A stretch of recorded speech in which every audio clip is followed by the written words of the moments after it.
দীর্ঘদিন ধরে মায়ের খোঁজখবর না পাওয়ায় গভীর উদ্বেগ প্রকাশ করেছেন মিয়ানমারের কারাবন্দী সাবেক নেত্রী অং সান সুচির ছেলে কিম অ্যারিস। শঙ্কিত কণ্ঠে কিম জানিয়েছেন, মা হয়তো আর বেঁচে নেই, বা এমনও হতে পারে মায়ের মৃত্যু হলে আমি তা জানতেও পারবো না। বার্তা সংস্থা রয়টার্সকে দেওয়া এক সাক্ষাৎকারে কিম অ্যারিস শঙ্কিত কণ্ঠে বলেন, 2021 সালে সামরিক অভ্যুত্থানের মাধ্যমে সুচির সরকার উৎখাতের পর থেকে বছরের পর বছর মায়ের সঙ্গে কোনো যোগাযোগ করতে পারিনি।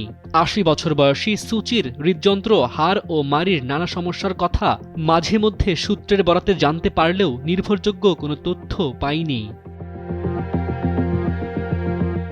চলতি মাসের শেষের দিকে মিয়ানমারের সামরিক জান্তার ঘোষিত নির্বাচনকে প্রত্যাখ্যান করেছেন অং সান সুচির ছেলে কিম অ্যারিস। এই নির্বাচনকে সামরিক শাসন বৈধ করার প্রহসন হিসেবে দেখছে বিশ্ববাসী।